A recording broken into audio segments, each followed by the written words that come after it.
तो आदाब सलाम दोस्तों, एक बार फिर आप तमाम लोगों का स्वागत है एआई रिपोर्ट की इस कहानी में। उम्मीद है आप अच्छे होंगे और ठीक-ठाक होंगे। आज की कहानी एक बहुत ही खतरनाक मर्डर मिस्ट्री की है, जो इतनी खतरनाक है कि सुनकर ही रोंगटे खड़े हो जाएँ। तो कहानी शुरू होती है मुंबई के एक बीच से।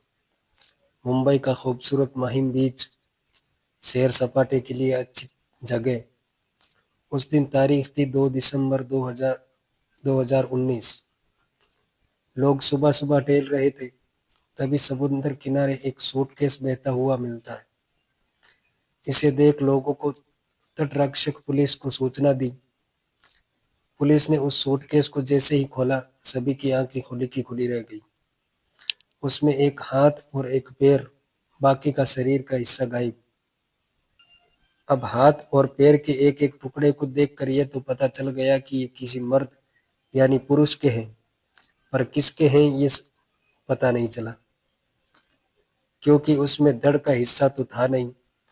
पर देखने से यह पता चला कि सूटकेस में दाएं पैर और बाएं हाथ के एक-एक टुकड़े हैं।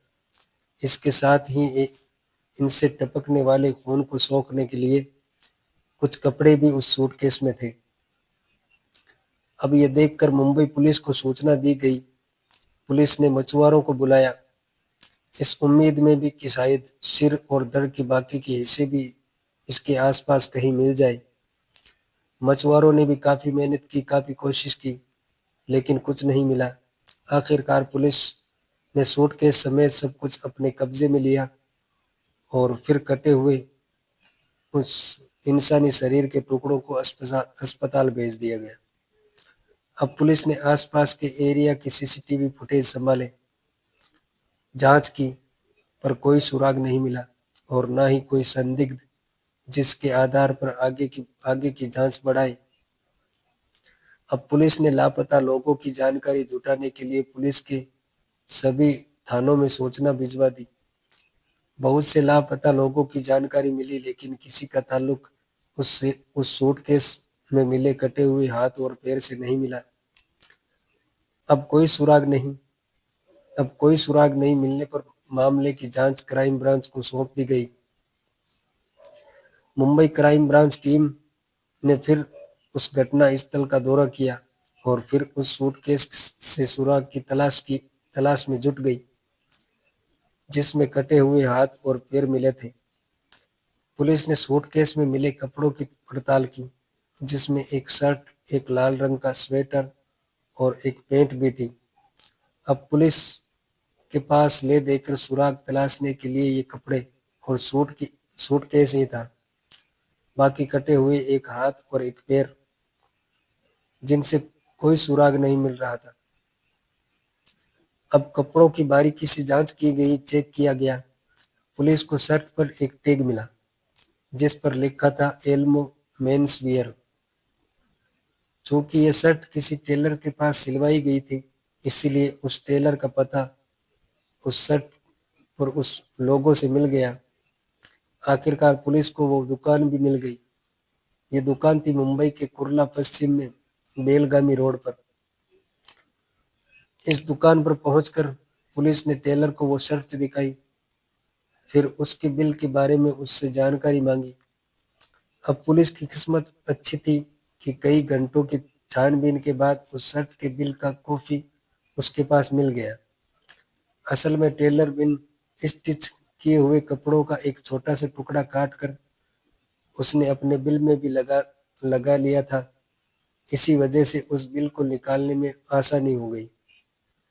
अब उस बिल से पता चला कि ये शर्ट किसी बेनेट रिबेलो नाम के शख्स ने सिलाई थी,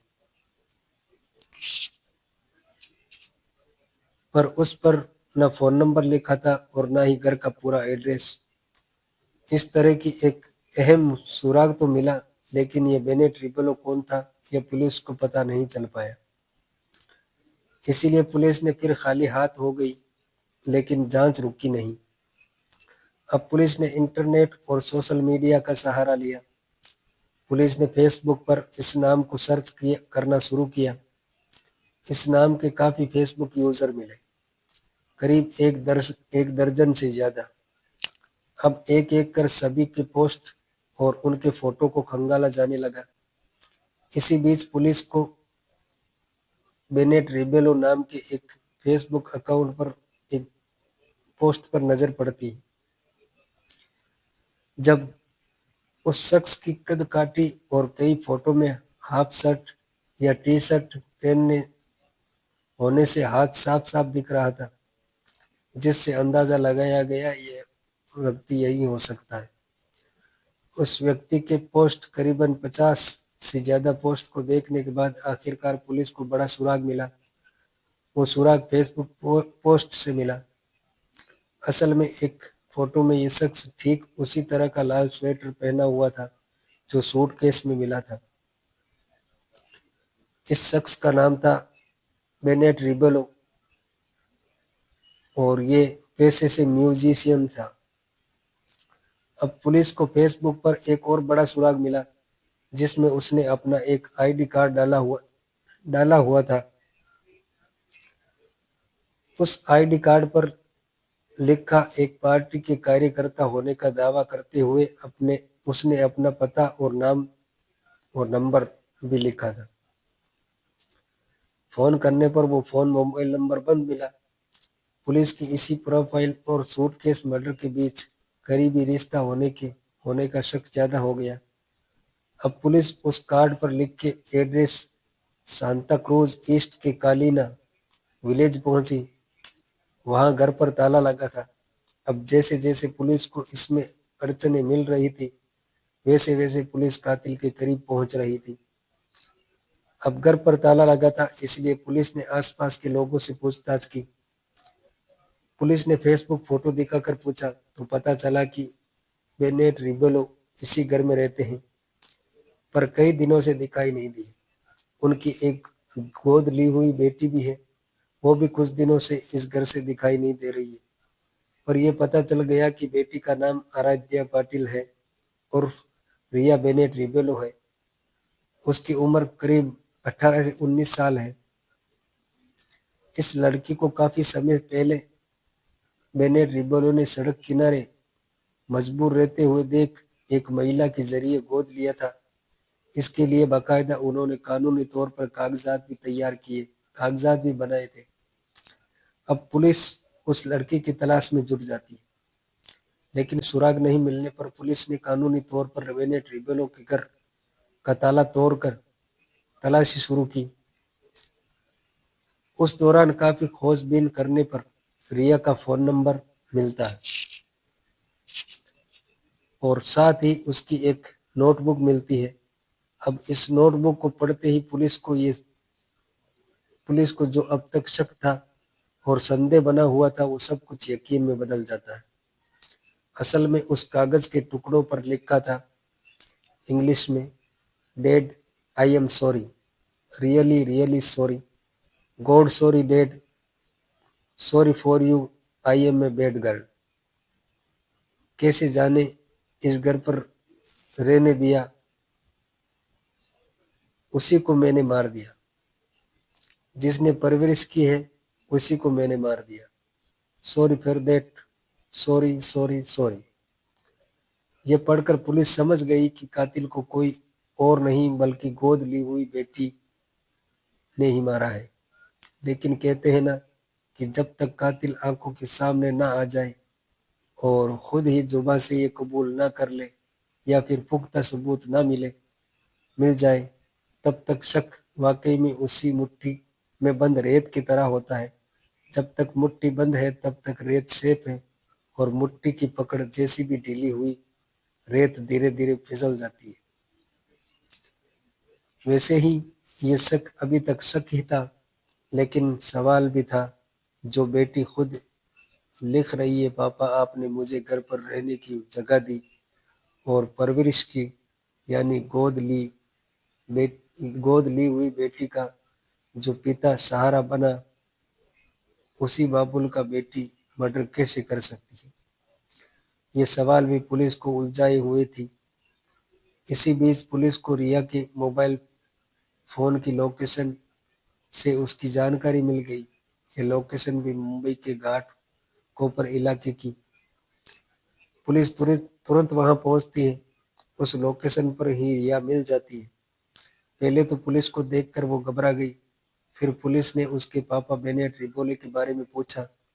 रिया ने जवाब दिया कि वो कुछ दिनों के लिए देश से बाहर गए हैं, इसीलिए वो अपने दोस्त के साथ यहाँ चली आई। फिर पुलिस ने उसे समझाते हुए उस नोटबुक को दिखाया जिसमें उसने पिता को मारने की इमोशनल लाइनें लिखी थी।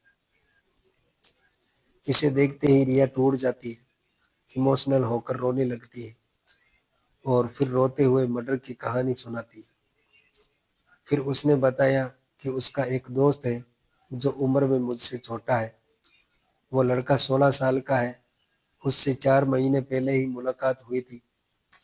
रिया जब सिद्धिविनायक मंदिर घूमने गई थी, तभी मंदिर में ही उससे उसकी मुलाकात हुई। फिर दोनों ने एक दूसरे का फोन नंबर एक्सचेंज कर लिया। इसके बाद दोनों रोजाना बात करने लगे। बात करते हुए दोनों अच्छे दोस्त बने, फिर प्यार में बदल गए। इसी दौरान रिया ने अपने दोस्त से वो बात बताई जिसे वो काफी समय से छुपा रही थी। उसने बताया कि जिसके रिबेलों के पास वो रहती है, वो उसके सगे पिता नहीं है, बल्कि उन्होंने गोद लिया है। रिबेलो बहुत अच्छे म्यूजिशियन थे। वो म्यूजिक टीचर भी थे जो ट्रेनिंग देते थे। रिबेलो की शादी दो रिबेलो की 2 शादियां हुई थी, लेकिन दोनों से अलग वो रहने लगी। फिर मुझे गोद लेकर एक कॉन्ट्रैक्ट भी साइन किया कराया था, जिसमें उन्होंने मेरी पढ़ाई से लेकर खाने पीने और सब कुछ की जिम्मेदारियां ली थी। लेकिन धीरे धीरे समय गुजरता गया और फिर वो मेरा यौन शोषण करने लगे। वो मुझे अक्सर सेक्सुअली असोल्ट करते। ये बातें सुनने के बाद रिया का दोस्त काफी गुस्से में आ गया। उसने फिर बेनेट रिबेलो को रास्ते से हटाने की साजिश की। रिया ने पुलिस को बताया कि दोस्त और मैंने मिलकर 23 नवंबर 2019 को ही बेनेट रिबेलो को मारने की प्लानिंग बनाई थी, लेकिन किसी वजह से उसे अंजाम नहीं दे पाए। इसके बाद 26 नवंबर 2019 की शाम को मेरा दोस्त पहले से ही घर पर आ गया था। बेनेट जब घर आए, उससे पहले ही दोस्त ने मेरे दिलो दिमाग में उसकी हरकतों को लेकर इतना गुस्सा भर दिया था कि सामने देखते ही मैंने उसे थप्पड़ जड़ दिया। गुस्से में चीखी, चिल्लाई और सवाल पूछा कि आखिर उसने मेरी जिंदगी के साथ ऐसा क्यों किया, एक पिता की तरह क्यों नहीं पेश आए। रिया को ऐसे गुस्से में देखकर बेनेट समझ गया कि ऐसा वो अपने दोस्त की बातों में आकर ही कह रही है। इसीलिए बेनेट ने हाथ में घर में रख के गिटार को उठाया और उस लड़के को मारने के लिए आगे बढ़ा। तभी पीछे से रिया ने एक डंडे से तेजी से बेनेट के सिर पर वार किया।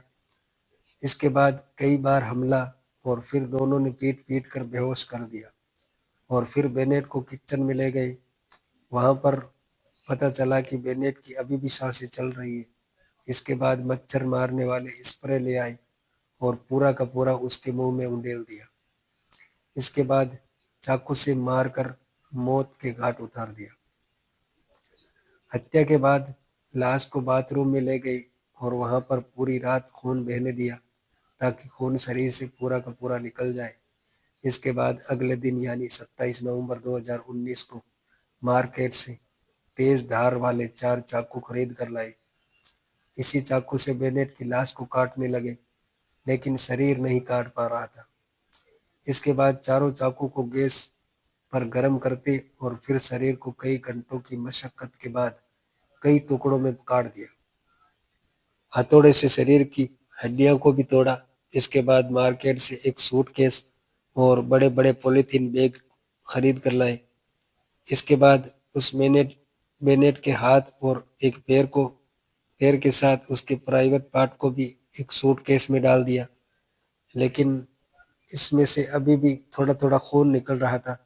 इसीलिए बेनेट की शर्ट और पैंट के साथ एक लाल स्वेटर को भी सूटकेस में डाल दिया ताकि खून उसी में सोख जाए और कटे हुए हिस्से बाहर ना दिखे। बाकी शरीर के धड़ व दूसरे कटे हुए हिस्से को डबल पॉलीथीन में बैग में बंद कर दिया। इसके बाद रात होने पर उसे पास में बहने वाली एक मीठी नदी में ले जाकर अलग अलग जगहों पर फेंक दिया। पुलिस की जांच के अनुसार 2 सूटकेस और एक पॉलीथीन बैग में 2 अलग-अलग समय पर जाकर शव के टुकड़ों को मीठी नदी में फेंक दिया। इस नदी से ही सूटकेस बहते हुए अरब सागर में पहुंच गया और फिर ये महिम दरगाह के पास महिम बीच पर मिला, जहां से 2 दिसंबर 2019 की सुबह पुलिस को सूटकेस मिला था। अब पूरी कहानी सुनकर पुलिस भी हैरान। इस केस में पुलिस ने आरोपी लड़के को बाल सुधार गृह भेज दिया गया, क्योंकि वो 16 साल का था, नाबालिग था, इसीलिए। और रिया को जेल भेज दिया गया, क्योंकि उसकी उम्र 19 साल की थी। अब इस केस में पुलिस ने यही कहा कि अगर दोनों हत्या के बाद मैंने रिबेलो की शर्ट और लाल स्वेटर उस सूटकेस में नहीं डालते, तो शायद इस कत्ल का राज हमेशा के लिए दफन हो गया होता। इंटरनेट पर देखा था कैसे लाश को ठिकाने लगाएं।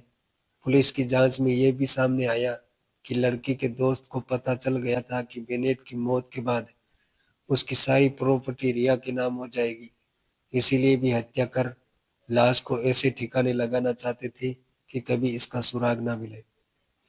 इसलिए हत्या से पहले इंटरनेट पर यह सर्च किया गया था कि आखिर कैसे एक लाश को ठिकाने लगाते हैं, कैसे डिस्पोज किया जाता है जिससे कोई सुराग ना मिले। कई जगह इंटरनेट पर पढ़ने के बाद ही शव के अलग अलग कई टुकड़े कर सूटकेस और पॉलीथीन में बैग में डालकर नदी में फेंक दिया गया। कैसे कैसे लोग हैं, कैसे कैसी साजिशें, छोटे छोटे बच्चे ऐसी साजिशें बनाते हैं। पता नहीं लोगों के दिमाग में क्या हो गया है, क्या हो रहा है। तो ये थी अफसोसनाक कहानी। और अब आपसे मुलाकात होगी कल शाम 7:30 बजे किसी नई कहानी के साथ। तब तक के लिए धन्यवाद।